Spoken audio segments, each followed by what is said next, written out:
Okay, I feel like this video is probably being recorded later than it should be. I think the game's been over for like 20 minutes now, but we just had back-to-back just absolutely stupidity. And there's a vehicle in the back. Nothing I can do about that. Oh well. But the Rams blocked field goal to win the game for the Eagles. And it shifts over to Jaguars, Texans. Texans completely bottled that. We'll get into that later because that actually pertains to the Colts. Then I see Browns, Packers. The Browns just beat the Packers on a field goal somehow.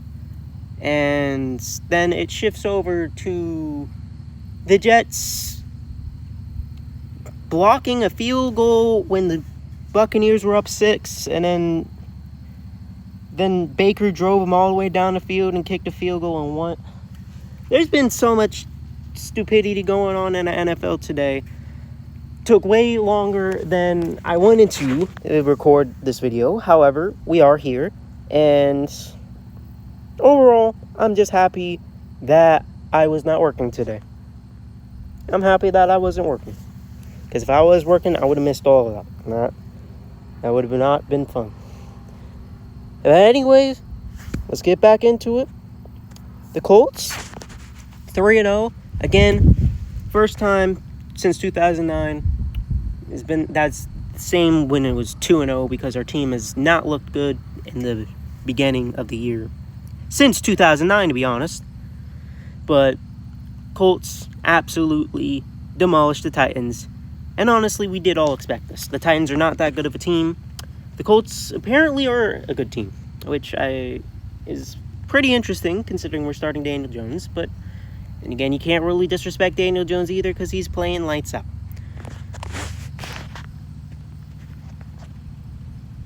I just don't really know what to say. This game was pure domination. There was one point where they were down by 14, and I was worried that the Titans were going to come back. And then Pittman scored a touchdown. But this game was not close. It hasn't been close. I don't even think they led. It might have been 7-3. Maybe they kicked the field goal first. No, because Kenny Moore. Yeah, I'm forgetting everything. I just had to remember a lot from the other NFL games. Let's just get into it. Kenny Moore, pick 6 to start the game. That was huge. Jonathan Taylor, hat trick, 3 touchdowns, 100 yards. Defense looked pretty good most of the time. However, Cam Ward did look good some of the times, and the game was not close. That's really all I need to say. 17 in the first, 14 in the third, 3 and 7, 2 and 4 respectively, to total 41 total points. Looking at the player stats, obviously starting with the QB, and Daniel Jones. Another good game. I gotta respect it. I do. 18 for 25, 228 yards and a touchdown. No interceptions. Not really any mistakes either. He just looked good throughout. Had a good passer completion percentage. Probably had a good passer rating as well. So overall, good game from Daniel Jones. Rushing. First got to mention it. My boy Anthony Richardson came in. Man, I wish Anthony Richardson was starting right now. Even though Daniel Jones is doing good, I just wish Richardson panned out. But he came in. He got a first down on 4th and 1. And then kneeled the ball 3 times. That's why he has negative 1 yards. Not really his fault per se. But Jonathan Taylor, my boy, 17 carries, 102 yards, 3 touchdowns on the ground. This time, Daniel Jones didn't hawk any of his touchdowns, which is good. However, Daniel Jones did impress me today on the ground. He escaped a lot of sacks. I'm going to be honest, he escaped a lot of sacks. And I was surprised. Because even one of them, where it was like 3rd and 10 or something, this dude looks like he's sacked, ducks under, runs for like 20 yards. Now, would Richardson have done better in that sense because he's faster. Yeah, but I'm not going to disrespect Jones there because that was actually a really good run. And it did earn some respect for him. But he had 4 total on the ground for 27 yards. Goodson had 2 for 6. Giddens had 1 for 3. And, of course, Richardson, he's just there having a good old time winning games. For receiving, Pittman, welcome back to leading. 6 for 73 and a touchdown. Good to see him scoring touchdowns again. Pierce, unfortunately, got absolutely blown in the head. He's probably going to be out like 2 games. That was a nasty concussion protocol. He was doing the signs with the hands. Like he had a hands up. I immediately knew, yep, he's concussed. He's done. Obviously, luckily, that was later into the game, so it didn't affect much. However, still sad to see, especially when Pierce was catching all the deep balls. He had almost the best average. Josh Downs only caught 2 for 34, but he had an average of 17. Pierce had an average of 16.8. Warren, I had you on fantasy. Why'd you have to only catch 3 balls in 38? I'm in a close week. I am. I needed every point I could get. Cam Little, thanks for selling me completely. But Warren, 3 for 38, still good for the Rook.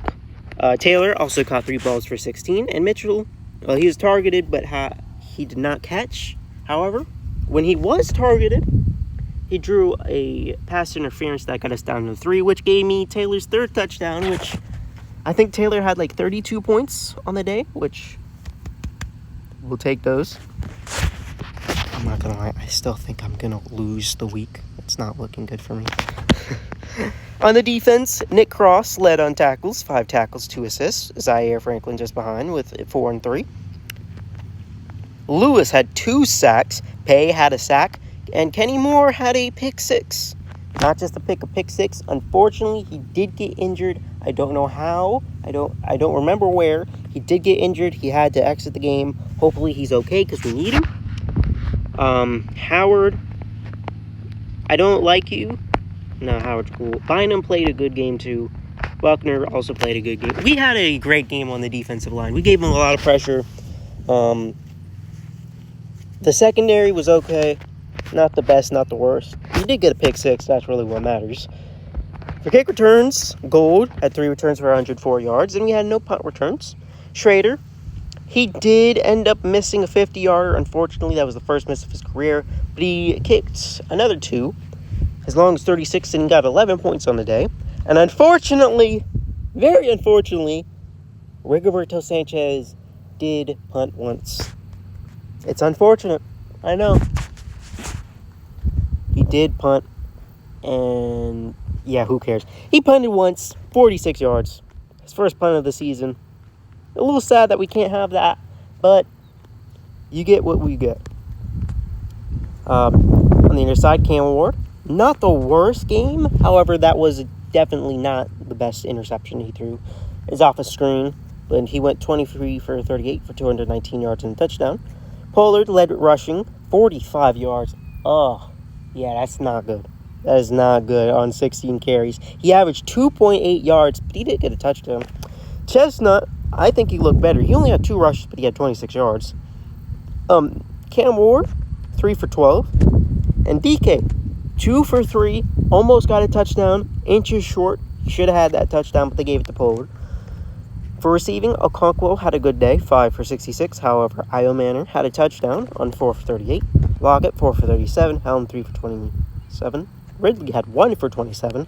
Surprised they only got it to Ridley once. I think that Ridley's probably their best receiver. Maybe behind Okonkwo. But Ridley, 1 catch, 27. Pollard, 2 for 14. Jefferson, 1 for 8. And DK also caught 3 for 2.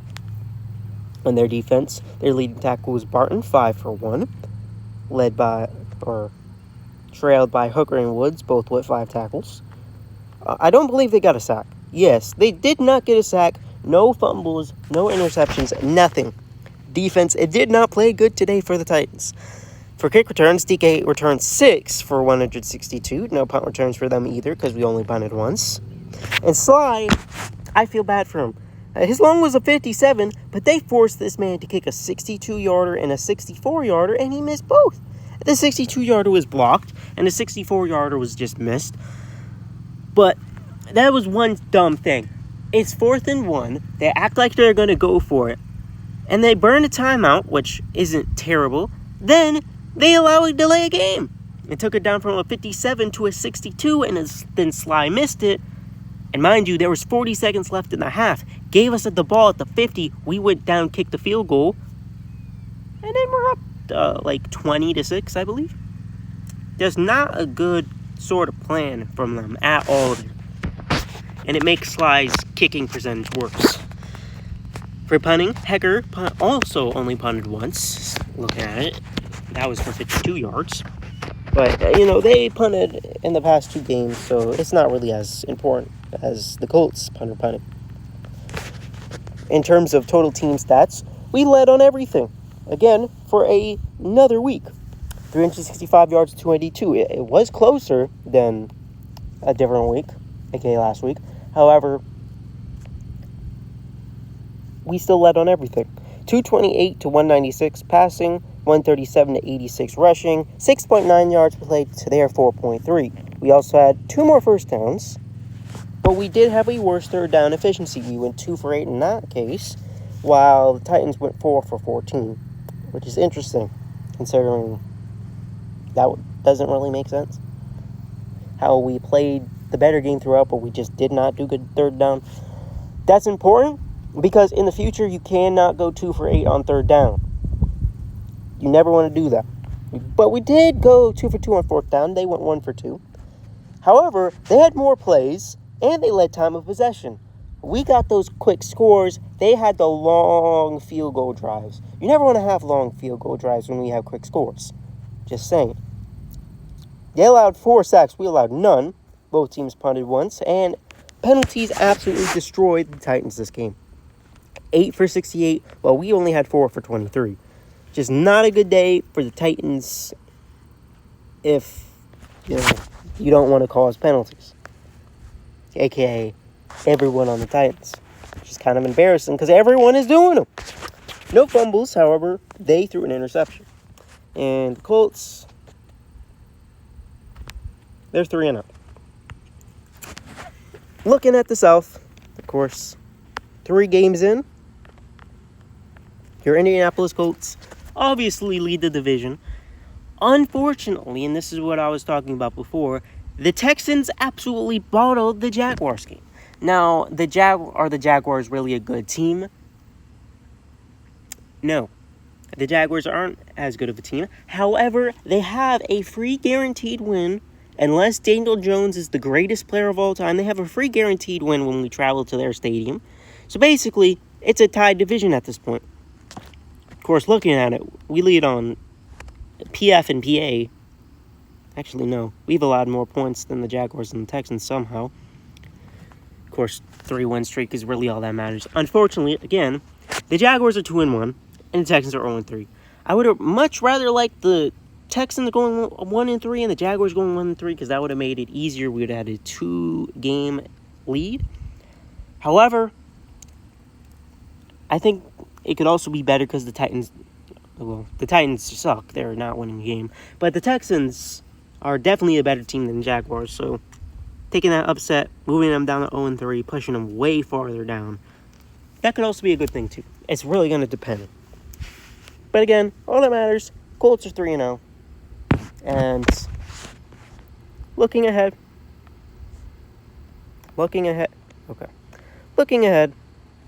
Rams. Interesting game, considering the Rams are good. They lost today because their kick got blocked, but they almost beat the Eagles. I'm hoping we can beat the Rams because I always call the Rams overrated. However, I'm not sure. I'm not confident in that game. It'd definitely be a big boost if we won, but I'm not confident in it. It's going to be a good game. But other than that, that's all we really have to say. We're winning the Super Bowl. We're in the Super Bowl. Now, is that sarcasm? No. See you guys later. I'll probably do power rankings because I like to do power rankings after the first 3 games of the season. And then 9, the halfway point, and 18. But yeah, I'll see you then if I decide to not be lazy. And peace.